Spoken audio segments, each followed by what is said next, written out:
Muy buenos días. El día de hoy, lunes 26 de abril, nos encontramos desde la Secretaría de Educación en Mexicali en el webinar Declaración Patrimonial y de Intereses en Baja California 2020. Yo soy Mónica Plata y es un gusto que nos acompañen esta mañana a todo el personal de la Secretaría de Educación, al personal docente, de apoyo administrativo. Muchas gracias por seguirnos. Y bueno, para iniciar, agradecemos la presencia del licenciado Jesús Ageo Nieto Rivera, quien es director de Administración de Personal de la Secretaría de Educación en Baja California. Licenciado, muy buenos días. Hola Mónica, buenos días. Gracias por la asistencia a este webinar, que es muy importante para que tengamos la información necesaria para nuestra declaración patrimonial y de intereses.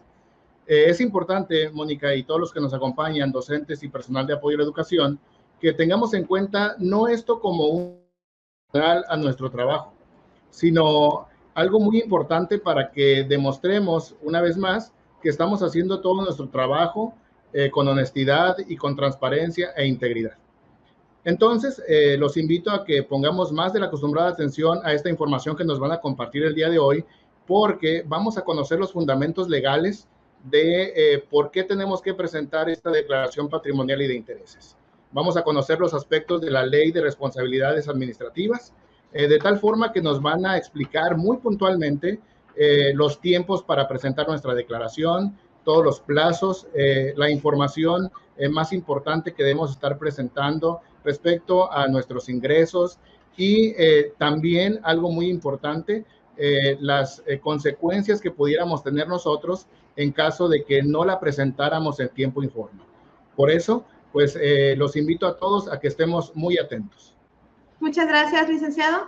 Y bueno, para platicar ampliamente de toda esta información, también le damos la bienvenida a la licenciada Perla Lisbeth Leiva Miranda, quien es titular del órgano interno de control, que nos platicará pues acerca de todo esto que ya están esperando todo el personal docente, administrativo, de apoyo, que ya se encuentra listo, licenciada. Sí, muy buenos días a todos. Es un gusto que nos estén acompañando y vamos a dar inicio a esta plática informativa.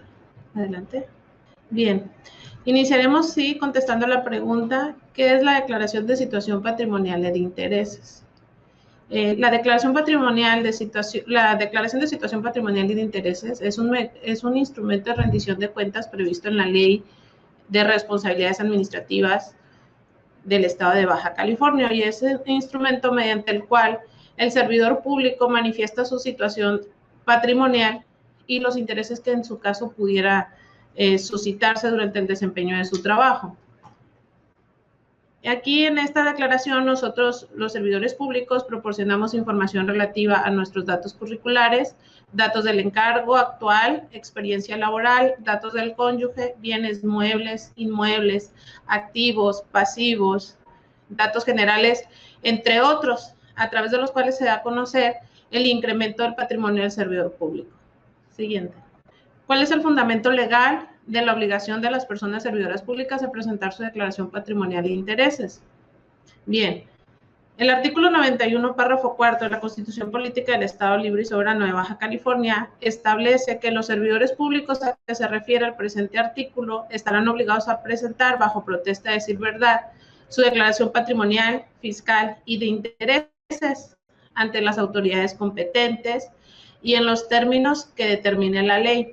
Aquí es muy importante resaltar que se establece que es bajo protesta de decir verdad. Es decir, en un ejercicio de parte del servidor público de manifestar su situación patrimonial, lo va a hacer bajo protesta de decir verdad. Es decir, va a expresar de manera voluntaria cuál es espontánea su patrimonio que ha recibido con motivo de su encargo y esto la autoridad no lo va a corroborar sino hasta a través de una situación de evolución patrimonial, una auditoría que es eventual. Sin embargo, bueno, vamos a nosotros a estar en la expectativa que ustedes van a manifestar todos esos ingresos que ustedes han recibido con motivo del cargo público. Y en lo que hace a que la declaración patrimonial, fiscal y de intereses se van a presentar ante las autoridades competentes, pues es señalarle que ante la autoridad de lo que es la Secretaría de la Honestidad y la Función Pública del Estado de Baja California, se va a hacer de conocimiento lo que es la declaración patrimonial y de intereses. porque las declaraciones fiscales, pues bueno, como es sabido, es ante la Secretaría, ante el SAT, ¿no? Como un organismo desconcentrado de la Secretaría de Hacienda Federal. Y en los términos que establece la ley, bueno, pues ahí la ley secundaria, que es la Ley de Responsabilidades Administrativas del Estado de Baja California, es la que nos va a dar la pauta. Esta ley establece qué personas se encuentran obligadas a presentar su declaración patrimonial, los tipos de declaración que existen y los plazos de su presentación, así como las consecuencias legales para las personas que no cumplan en tiempo y forma. Adelante. ¿Quiénes son los sujetos obligados a presentar la declaración patrimonial y de intereses? Bueno, la Ley de Responsabilidades que acabamos de mencionar, en su artículo 32, establece que están obligados a presentar la declaración patrimonial y de intereses bajo protesta de decir verdad y ante la Secretaría, sindicaturas o su respectivo órgano interno de control, todos los servidores públicos en términos que disponga la Ley de Responsabilidades. Aquí cuando refiere a todos los servidores públicos, pues recordemos que nosotros nos encontramos en el desempeño de un servicio con motivo de nuestra contratación y que los recursos que a nosotros se nos pagan provienen de recursos públicos.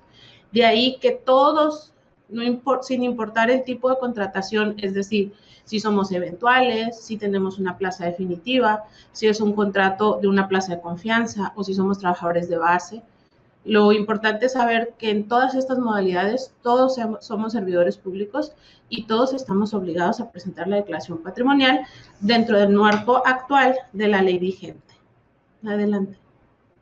La principal pregunta que nos hacemos es, ¿por qué antes no tenía yo esa obligación y ahora sí la tengo? Recordemos que la anterior ley, la Ley de Responsabilidades de los Servidores Públicos del Estado de Baja California, actualmente abrogada, solo establecía esa obligación a jefes de departamento y con cargos superiores, así como a quienes administraban recursos, ya sea financieros, humanos, materiales, pero esa ley fue abrogada y a partir de la nueva Ley de Responsabilidades Administrativas del Estado de Baja California, que fue publicada en el periódico oficial el 17 de agosto del 2017, se estableció en el artículo 32 la obligación de que todos los servidores públicos presenten su declaración patrimonial y de intereses. Siguiente. Es importante comentarles que esta ley de responsabilidades en el Estado no es una reforma aislada, sino que esto obedece a una reforma que se hizo en la Constitución Federal en el 2015 y se crea un nuevo bloque de un sistema nacional anticorrupción y se generaron nuevas leyes, entre estos la Ley General de Responsabilidades Administrativas de los servidores públicos. Entonces, en marco de esta Ley General de Responsabilidades Administrativas, se crean las leyes locales, es decir, esta obligación es para todos los servidores públicos a nivel nacional y la que nos rige aquí en el Estado es la Ley de Responsabilidades del Estado de Baja California. Como les comentaba, esta ley se había publicado el 17 de agosto del 2017. Sin embargo, su aplicabilidad se determinó a partir de un acuerdo que se publica en el Diario Oficial de la Federación el 24 de diciembre del 2019. Es un acuerdo emitido por el Sistema Nacional Anticorrupción, el cual estableció que los servidores públicos en el ámbito estatal y municipal que no se encontraban obligados a presentar su declaración de situación patrimonial y de intereses, deberían presentar la declaración a más tardar en mayo del 2021, es decir, a partir de este 2021.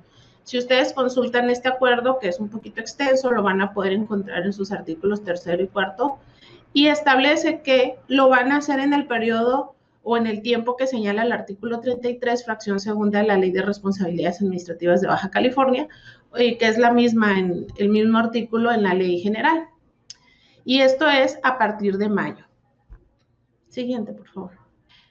Los tipos de declaración y plazos para su presentación es la declaración inicial, que es dentro de los 60 días naturales siguientes al ocupar el cargo, cuando se ingresa al servicio público por primera vez. El ejemplo claro es, bueno, aquellas personas que van egresando de las escuelas normales o de las escuelas pedagógicas y que se van a incorporar por primera vez a ser docentes.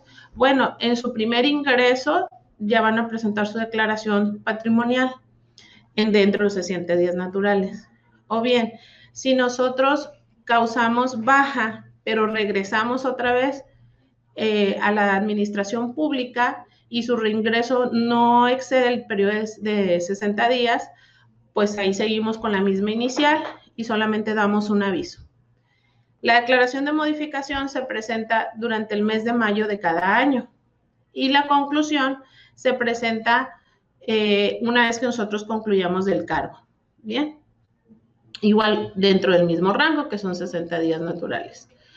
Pero ahorita, cuando se trata por primera vez que vamos a entrar todos al cumplimiento de esta ley de responsabilidades administrativas y que ya veníamos ocupando una plaza o un cargo dentro de la administración pública, no vamos a presentar la declaración inicial, vamos a presentar la de modificación, porque así mismo lo establece el decreto. ¿Pudiéramos regresar a la diapositiva anterior? Este acuerdo, como les hacía mención, el publicado el 24 de diciembre del 2019, se estableció que a más tardar su primera declaración para aquellos servidores públicos que anteriormente no se encontraban obligados, se deberá presentar en términos del artículo 33, fracción segunda. Es decir, durante el periodo del mes de mayo, la cual corresponde, si quieres, vamos a la siguiente, corresponde a la declaración de modificación. Es decir, todos los que estamos ahorita actualmente activos en el sistema y que ya teníamos tiempo desempeñándonos, vamos a presentar nuestra declaración de modificación y le vamos a dotar información sobre nuestro cargo que actualmente desempeñamos y todo lo que tenemos de ingresos o que obtuvimos de ingresos con motivo del servicio público a partir de generados en el 2020, ¿no? Esa va a ser nuestra información base. Adelante. Bien. Entonces, las modalidades de la declaración patrimonial de intereses.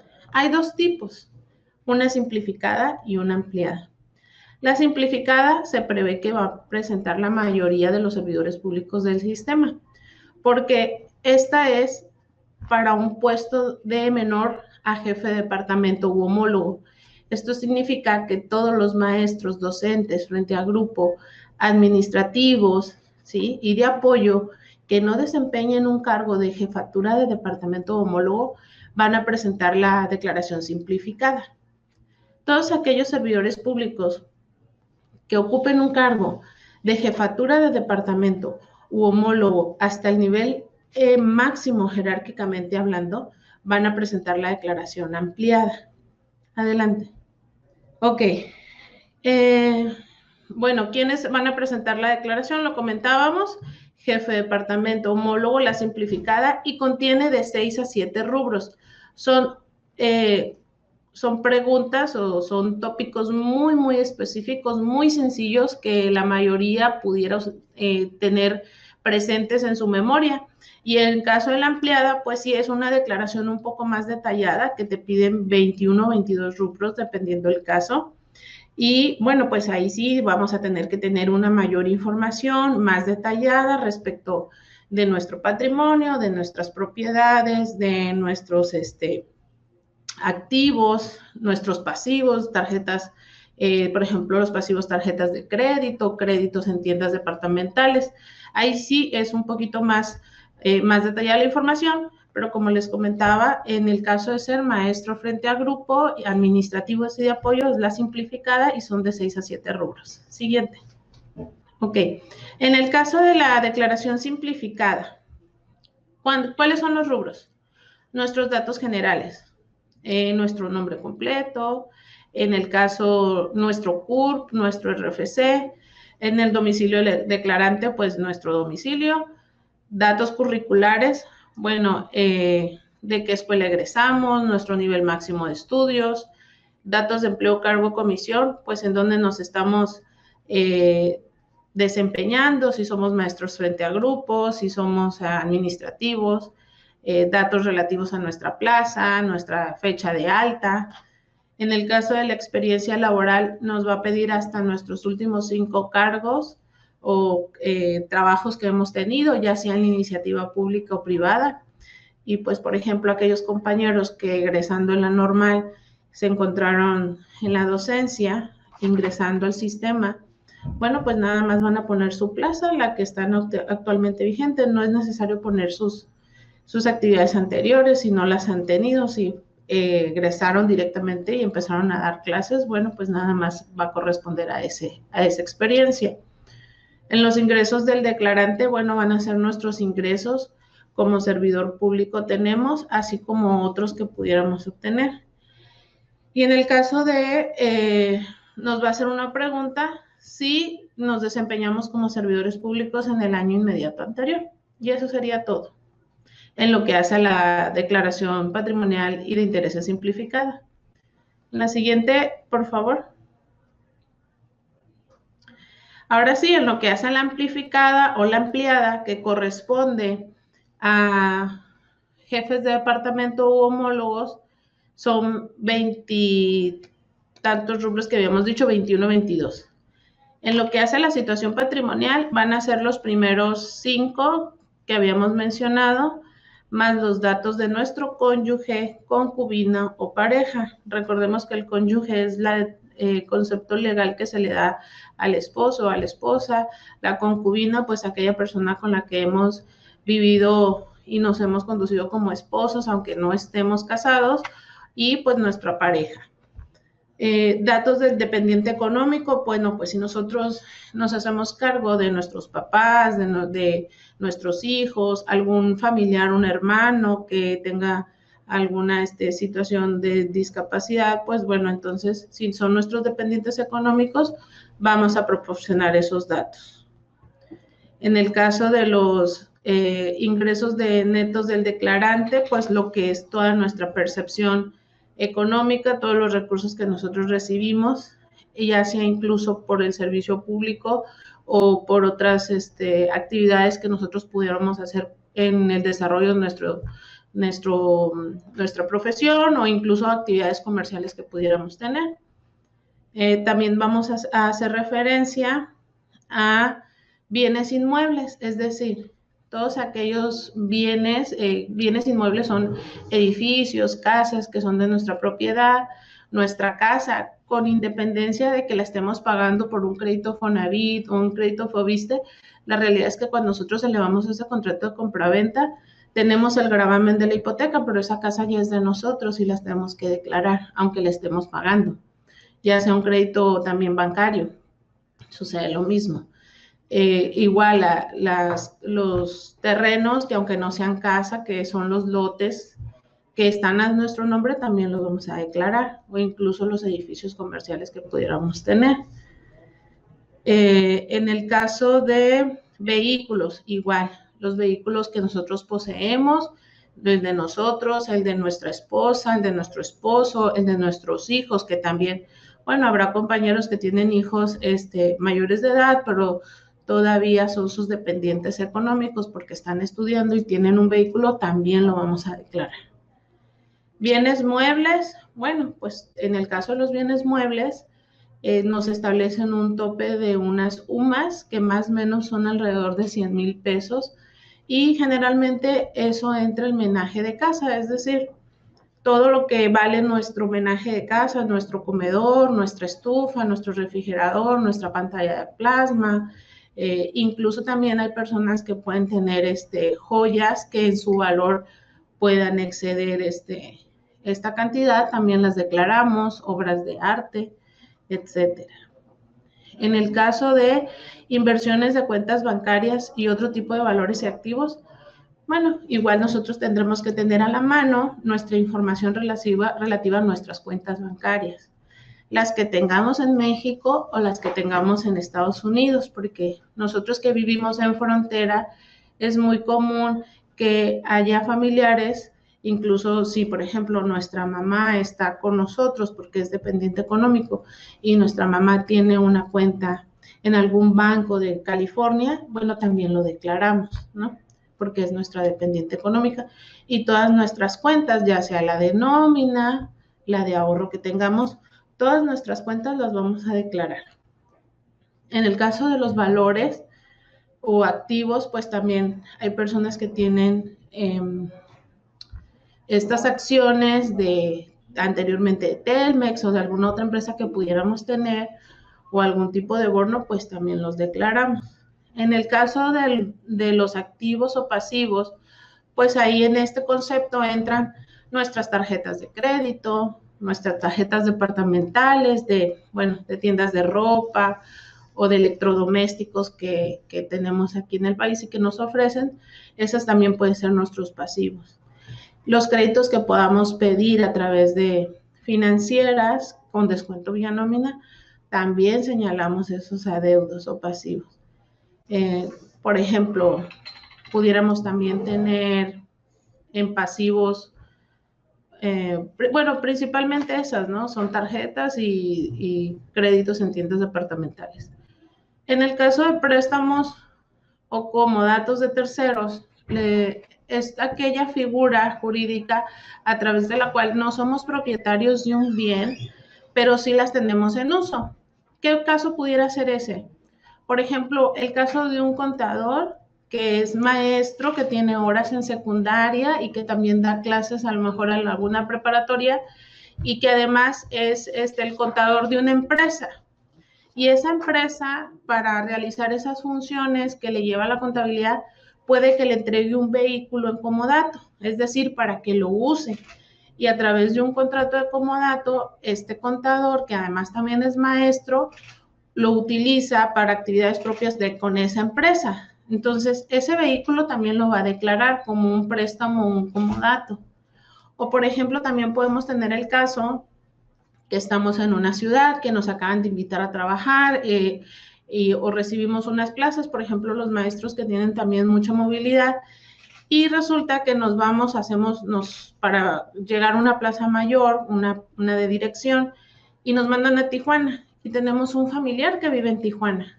Entonces, a lo mejor ese familiar nos presta la casa de Tijuana y es a través de un contrato de comodato. Y igual, pues entonces ahí también sería un ejemplo. Después de estos 15 rubros de declaración patrimonial, viene lo que es las declaraciones de intereses. Y aquí tendríamos que señalar, recordemos que estamos en la ampliada y que solamente se refiere a jefes de departamento u homólogos, ¿ok? Jefes de departamento, subdirectores, directores, coordinadores generales, etcétera. Son los que les aplicaría esta modalidad de declaración. En la participación de empresas o sociedades o asociaciones. Por ejemplo, nosotros podemos participar en una empresa, ya sea porque somos socios o porque somos representantes o apoderados, o somos miembros, ¿no? Tratándose de empresas o de otro tipo de sociedades o asociaciones civiles incluso. En el caso de la pregunta 2, la pregunta que nos va a hacer la página es que si participa en alguna de estas instituciones, es decir, en alguna empresa, alguna sociedad y una asociación. Puede que no tengamos poder de decisión, que somos miembros de una asociación civil, pero no tengamos poder de decisión, entonces aquí le daríamos no a la pregunta. Pero si somos parte de una empresa y somos directores generales y nuestra decisión o la tipo de participación que tenemos en el consejo pues se vota, y si tenemos injerencia en la toma de decisiones de esa empresa, de esa asociación o de esa sociedad, bueno, entonces aquí entraríamos a ese rubro. ¿Qué pasa si nosotros no somos miembros de ninguna empresa, no estamos relacionados con sociedades? Bueno, pues nada más le ponemos no y seguimos adelante. La otra pregunta que nos hace la plataforma es, ¿qué apoyos o beneficios públicos tenemos? Bueno, aquí les pongo un ejemplo. Si nosotros somos los servidores públicos, ¿sí?, que estamos presentando nuestra declaración y uno de nuestros dependientes económicos es nuestra mamá o nuestro papá, que vive en nuestro domicilio y nosotros lo atendemos, o que incluso está en una casa de retiro, pero que nosotros lo apoyamos económicamente. Bueno, recordemos también que hay unas que son los apoyos a los adultos mayores a 65 que da el gobierno federal, y si nuestro familiar recibe ese tipo de apoyo o beneficio público, también lo tenemos que declarar, en el caso de que se trate de nuestros beneficiarios, ¿no?, de nuestros dependientes económicos. Si tenemos un joven, un hijo joven adolescente y que también recibe estos apoyos de los jóvenes, que también da el gobierno federal, pues igual, también lo tenemos que hacer referencia aquí. Estamos hablando de apoyos o beneficios públicos.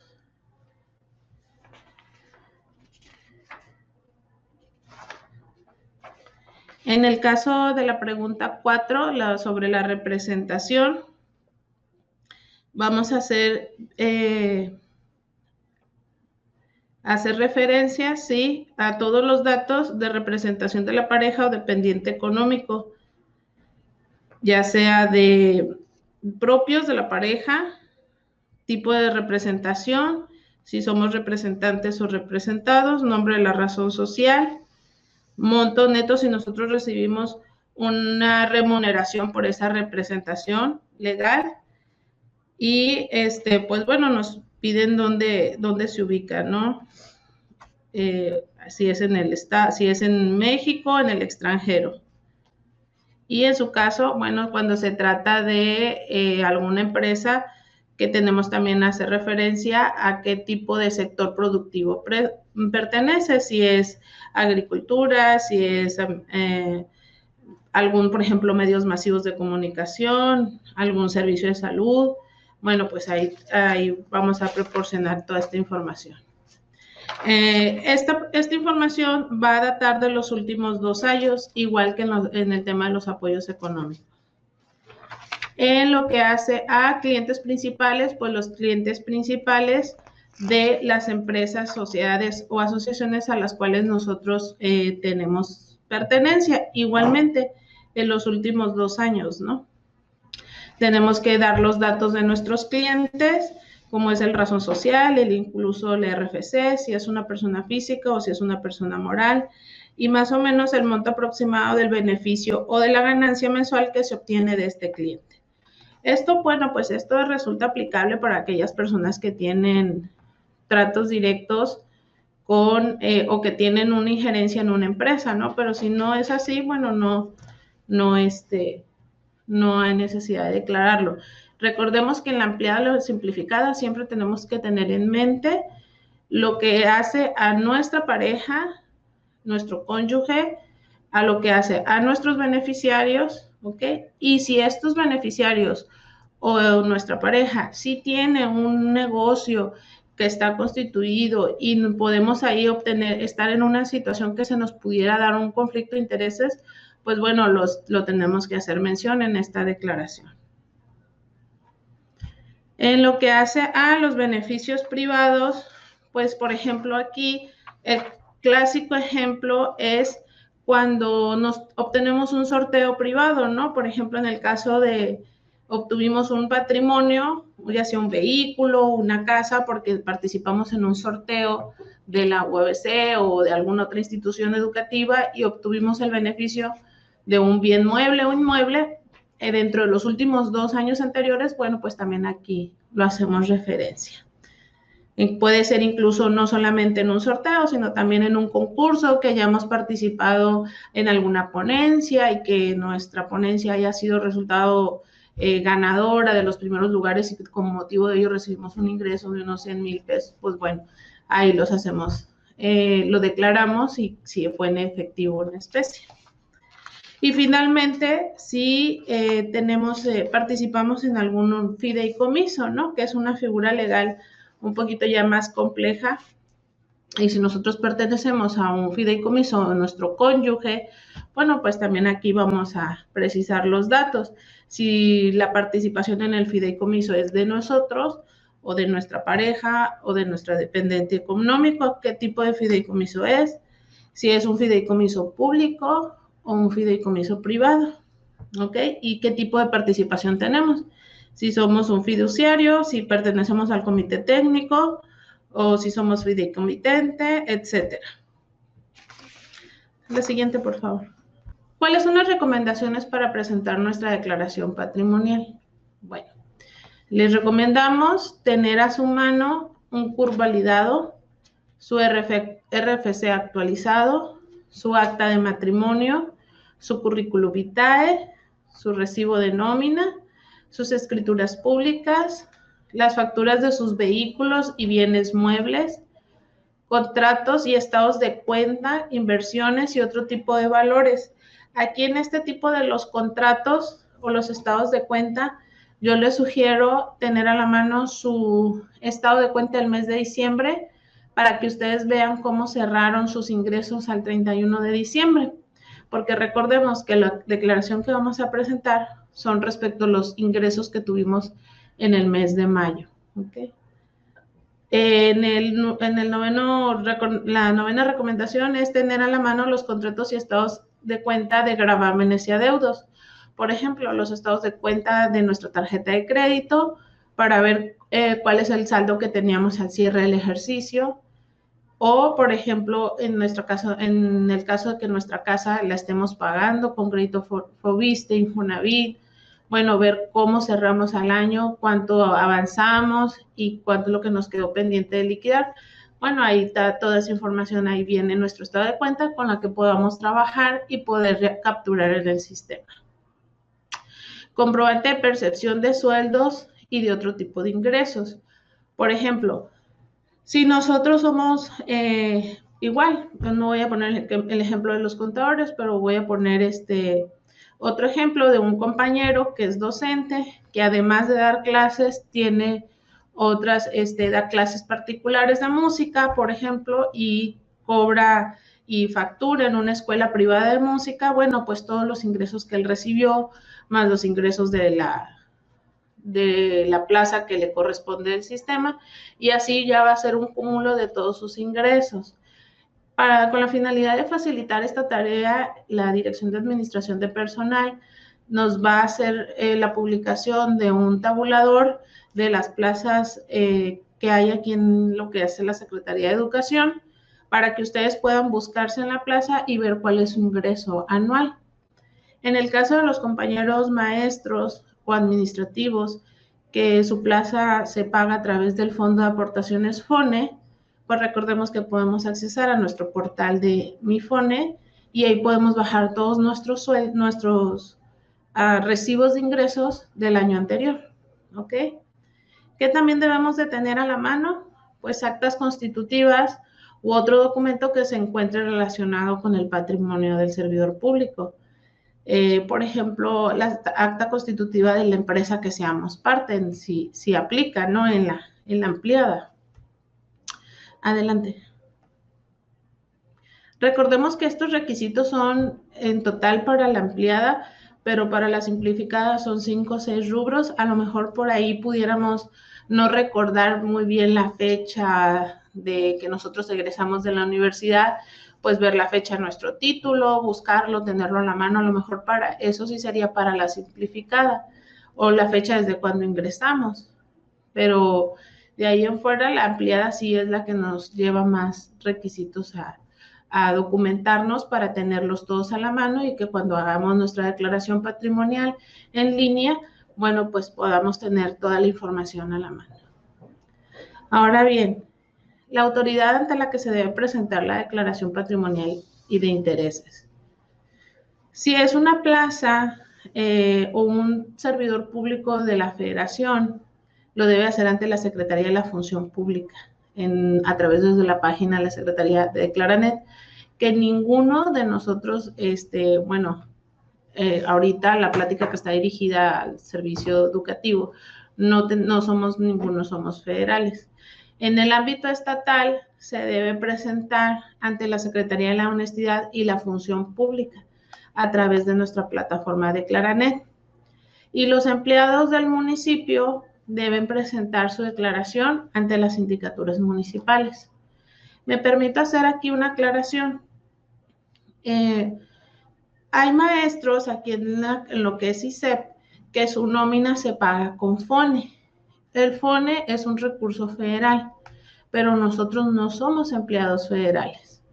De acuerdo al artículo 26A de la Ley de Coordinación Fiscal, aunque el recurso para pagar nuestra nómina viene de la federación, aquí en ISEP procesamos todos los movimientos de personal, altas, bajas, licencias, incapacidades, y nosotros, ISEP es nuestro patrón. Entonces, nosotros debemos de presentar nuestra declaración en la Secretaría de la Honestidad y la Función Pública. Ahora bien, quiero aclararles que es muy parecida a la plataforma. ¿Por qué? Porque esta plataforma para presentar la nueva declaración de patrimonial y de intereses la desarrolló la Secretaría de la Función Pública a nivel federal, pero a través de un convenio que se hizo con la Secretaría de la Honestidad y la Función Pública, esta plataforma nos fue facilitada y a su vez nosotros pudimos facilitársela a los municipios. La ventaja de esto es que si nosotros tendríamos que presentar declaraciones a nivel federal o a nivel municipal, pues sería la misma plataforma. Quiero aclararles, ¿quiénes sí deberían presentar en la Secretaría de la Función Pública?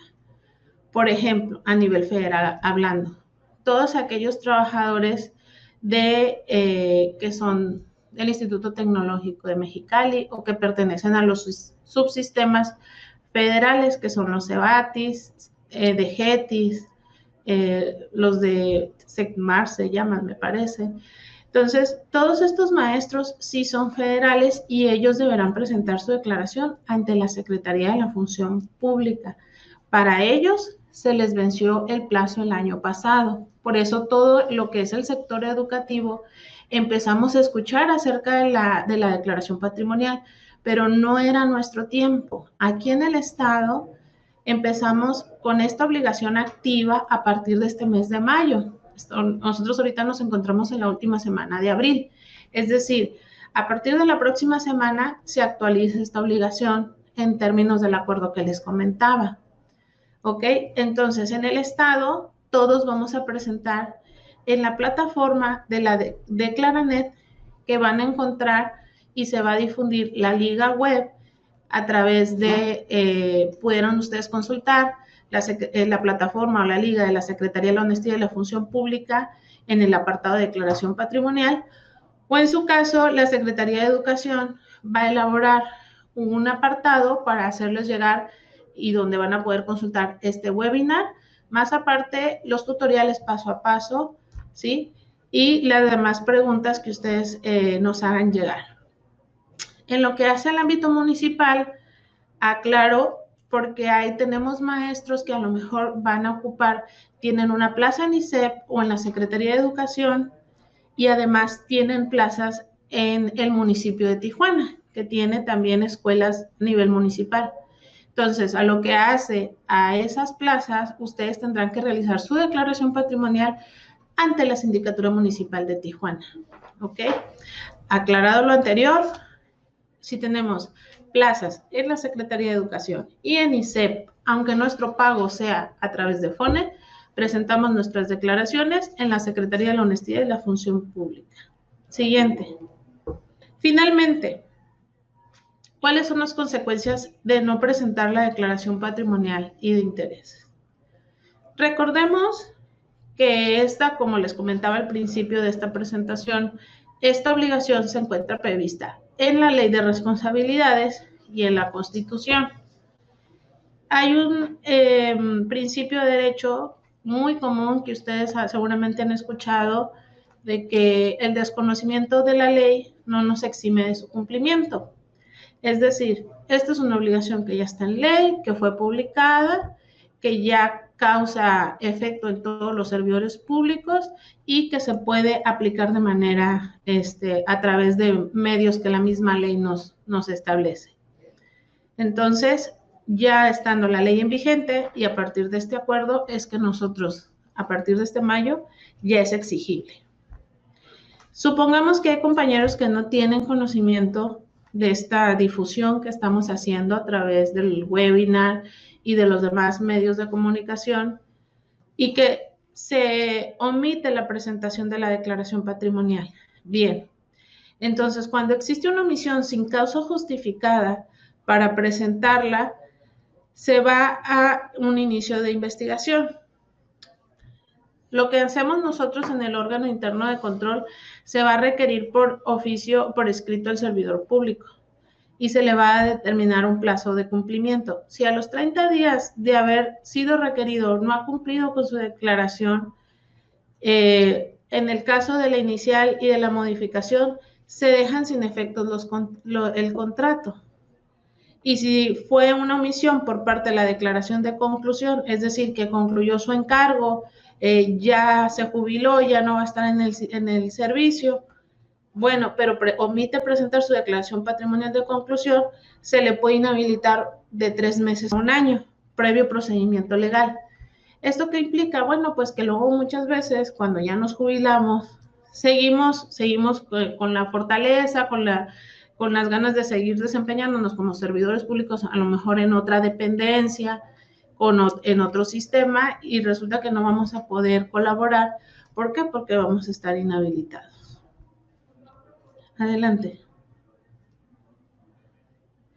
Bueno, con esto damos conclusión a nuestro proceso de presentación, los aspectos generales, y vamos a dar inicio a la sesión de preguntas y respuestas. Muchas gracias por su participación, licenciada. Así es, vamos a continuar con la sesión de preguntas y respuestas, pues quienes serán contestadas por el licenciado Jesús Ageo Nieto Rivera, director de Administración de Personal, y por la titular del órgano de control, licenciada Perla Lisbeth Leiva Miranda. Vamos a iniciar con la primera pregunta, si están de acuerdo, que dice así: ¿cómo calcular el ingreso anual neto? Bien, quisiera, licenciada, responder.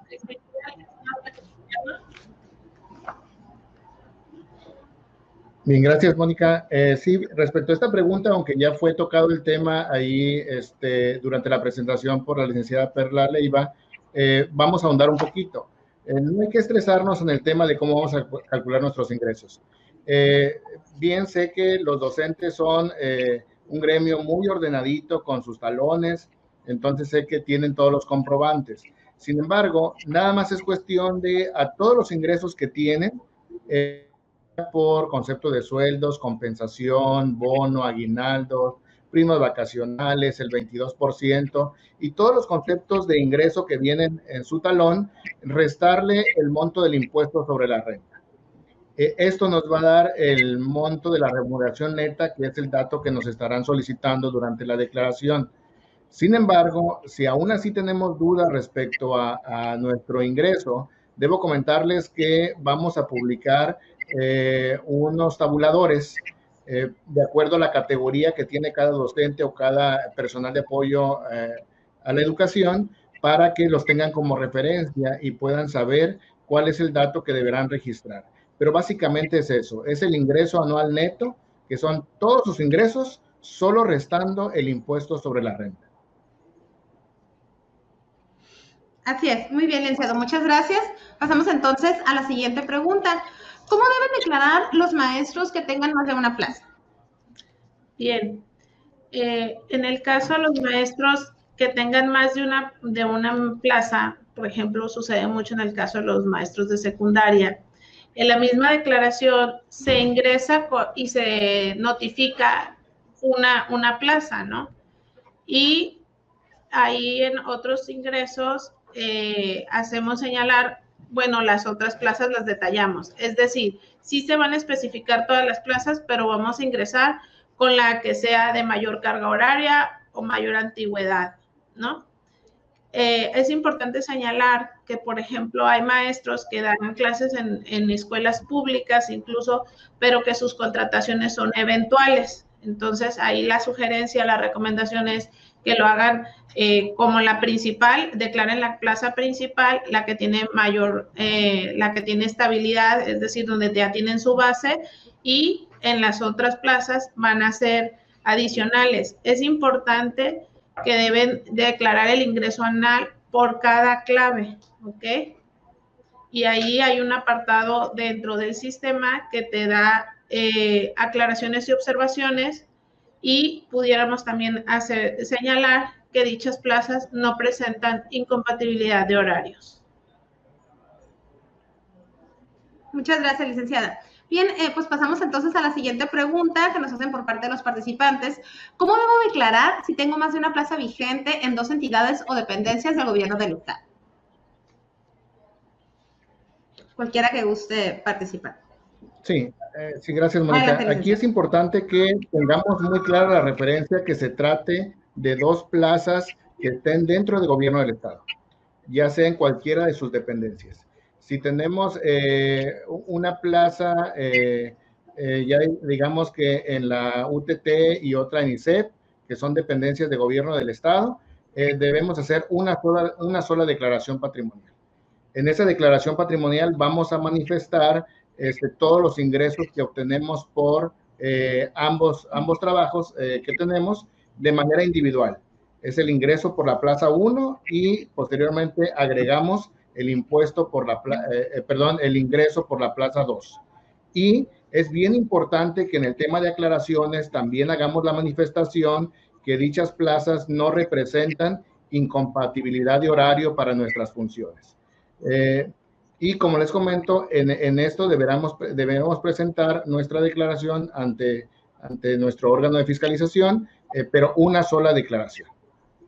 Sí, aquí ahondando lo que dice el licenciado Nieto, cuando nosotros hagamos esta declaración patrimonial, vamos a recibir, el sistema nos va a arrojar un acuse.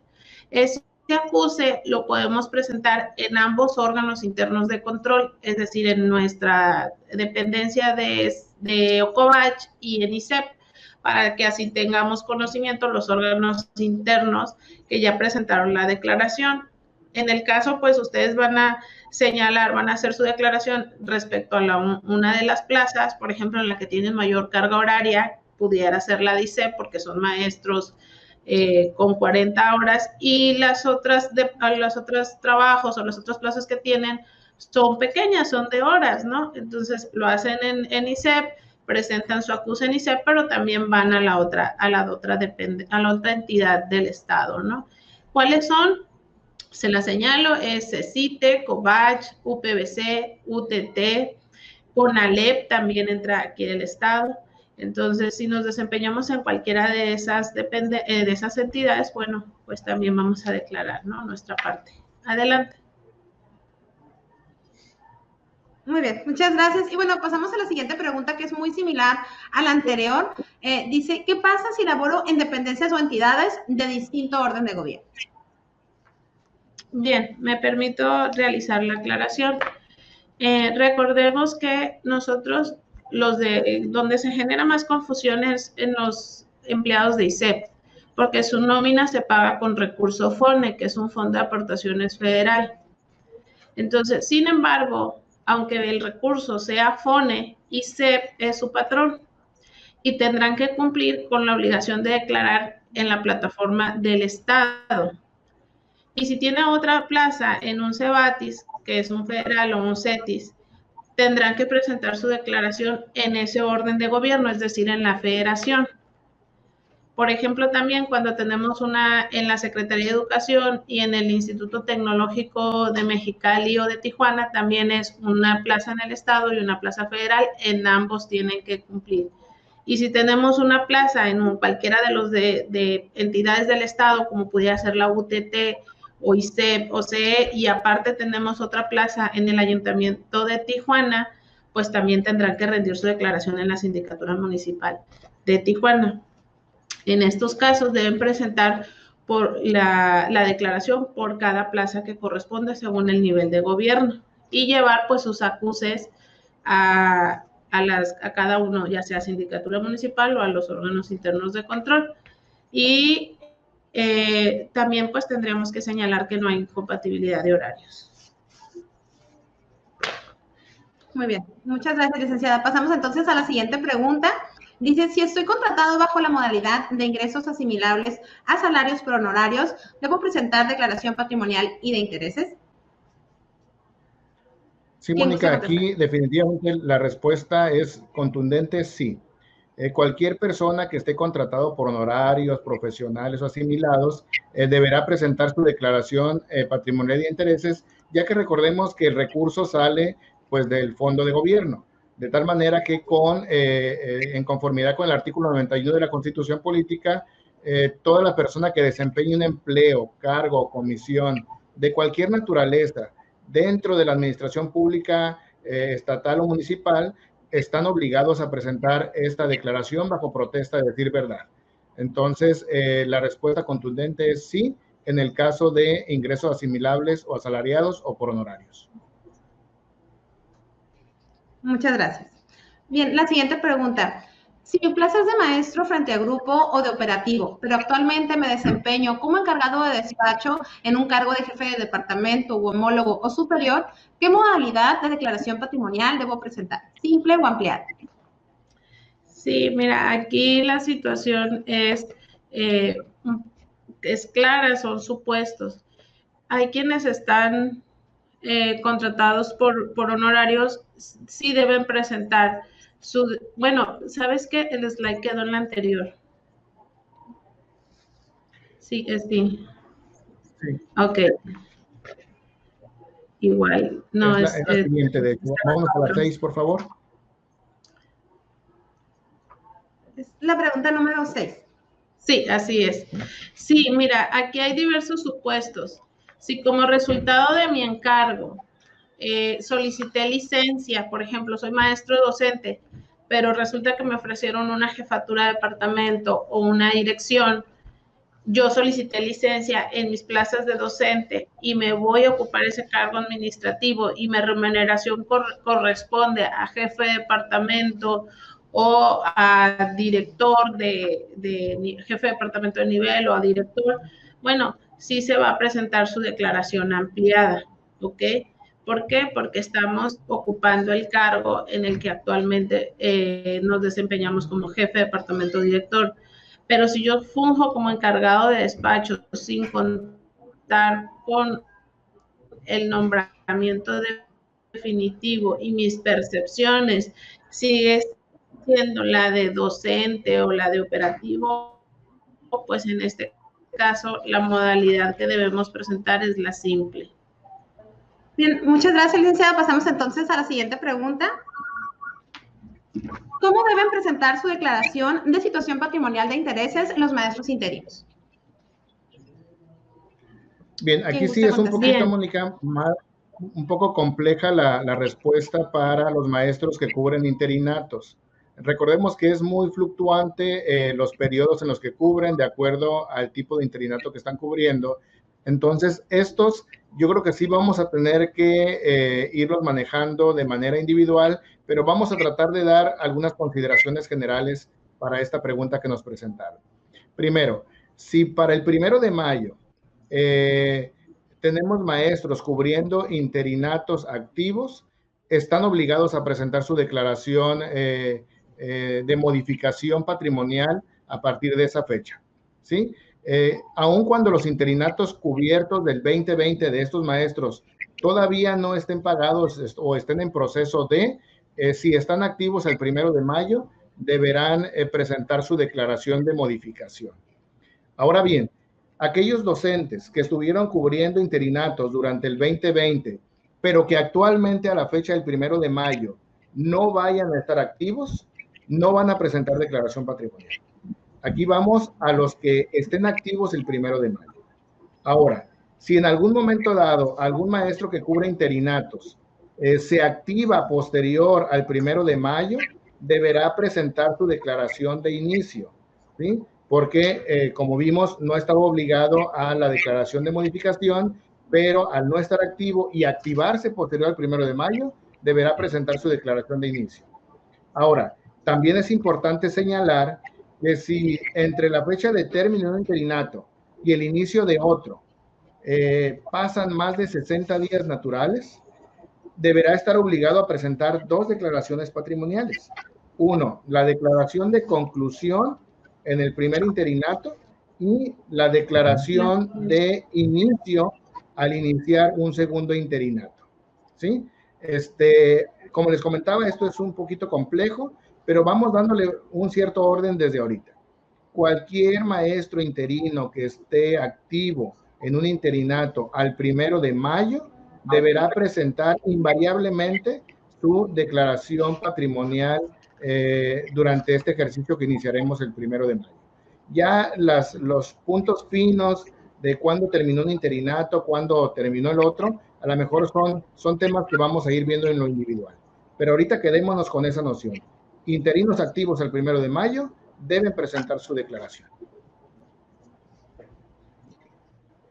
Muchas gracias, licenciado. Bueno, antes de pasar a la siguiente pregunta, me permito recordarles a todos los participantes, invitarlos a llenar el formulario de seguimiento, esta encuesta de salida. Si tienen alguna pregunta, la pueden hacer directamente y aquí mismo nuestros participantes de personal como la titular del órgano interno de control van a darle respuesta en este momento. Vamos a pasar entonces a la siguiente pregunta. ¿Los maestros jubilados deben presentar declaración? ¿Me permito contestarla? Sí, la atiendo yo. No, los maestros jubilados no tienen, si ya están ahorita antes del 1 de mayo jubilados, eso significa que ya no son maestros activos, ya no son considerados servidores públicos. Su situación cambia a jubilados y no tienen la obligación de presentar declaración patrimonial.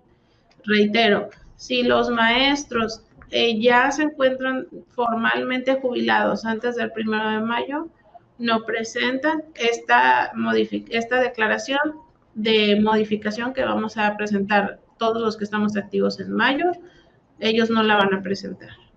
Si los maestros están en trámites y su estatus no ha cambiado y siguen como activos, pero va a cambiar en junio, en julio, lo importante es cuando siguen activos a partir del 1 de mayo, todos presentamos.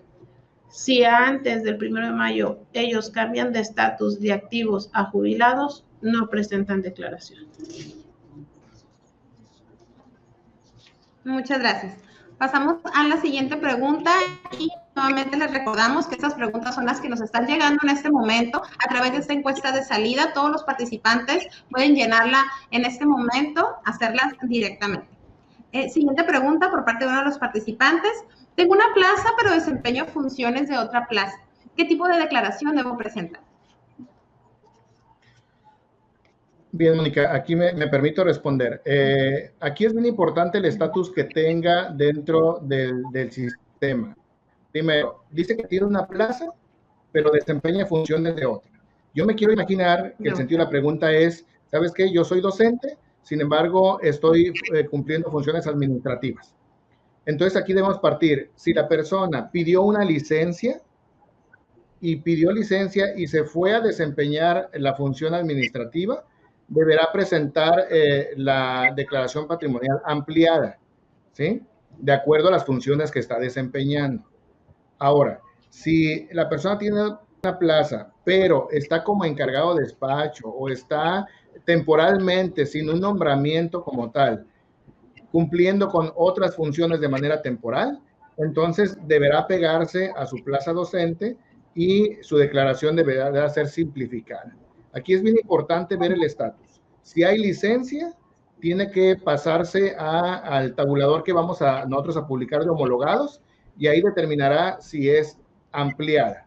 Pero si no hay licencia y está dado de alta en su plaza docente, será simplemente una declaración simplificada. Muy bien, muchas gracias. Ahí tiene la respuesta. ¿Cómo pasamos? Sí, dígame. Sí, así es. Básicamente es en la plaza que nos debemos regir, en la plaza en la que estamos contratados, ¿no? Entonces, ahí es importante, si esta plaza no está dentro de la jefatura de departamento homólogo y es una operativa, bueno, vamos a presentarnos, vamos a tomar de referencia esa plaza con la que estamos contratados y es sobre esa la que vamos a hacer nuestra declaración. Así es, muy bien, licenciada, muchas gracias. Bien, continuamos con la siguiente pregunta. Nos dicen, ¿cómo se declara una pensión alimenticia? Comentan si me hacen descuentos, si recibo. Ok, aquí me permito hacer la aclaración. La pensión alimenticia es una obligación. Entonces ahí vamos, si por ejemplo tenemos un convenio judicial cuando se dio la disolución del vínculo matrimonial y damos la pensión, quedó en convenio, bueno, pues ahí es una deuda o una obligación que estamos generando. Si yo soy el declarante y yo tengo la obligación de presentar esa declaración, lo vamos a señalar en la parte de los compromisos de los pasivos. Pero si en este caso la pensión alimenticia yo la recibo, la vamos a declarar dentro de otros ingresos. ¿Por qué? Porque si bien es cierto, va destinado a nuestro hijo menor de edad, pues al final nosotros como sus padres o sus tutores estamos percibiendo esos ingresos, ¿no? Entonces ahí lo ponemos en el apartado de otros, si nosotros lo estamos recibiendo. Muy bien. Muchas gracias, licenciada. Entonces, ¿alguna otra cosa que comentar en relación a esa pregunta? No. Bueno, si no tenemos más preguntas, los invitamos nuevamente a contestar la encuesta de salida que aparece ahí para que llenen el formulario. Y bueno, pues agradecer, no nos queda más que agradecer su participación al licenciado Jesús Alfredo Nieto Rivera, director de Administración de Personal de la Secretaría de Educación, así como a la licenciada Perla Lisbeth Leiva Miranda, titular del órgano interno de control, por habernos compartido esta tan importante información. Gracias. Muchas gracias. Y bueno, pues de esta manera damos por terminado este webinar de declaración patrimonial y de intereses en Baja California 2021. Le agradecemos a todo el personal de Google en Baja California por las facilidades para la realización de este webinar, a Eduardo Ismael Ortiz Armas, Efraín Monreal Miramontes y Roca Schneck, el equipo de Google en Baja California. Pues no nos queda más que darle las gracias a usted por su participación. Que tenga muy buen día. Muchas gracias por haber visto este video. Recuerda que puedes suscribirte al canal y activar la campanita para que te lleguen todas las notificaciones. Nada más ve a la campana y ponle todas. Que no se te olvide darle like al video, compartir y dejar algún comentario. Asimismo te invito a mis otros dos canales, que es Mate Vlogs y James Vlogs. Y te dejo con las recomendaciones de estos videos. Cuídate mucho. Bye.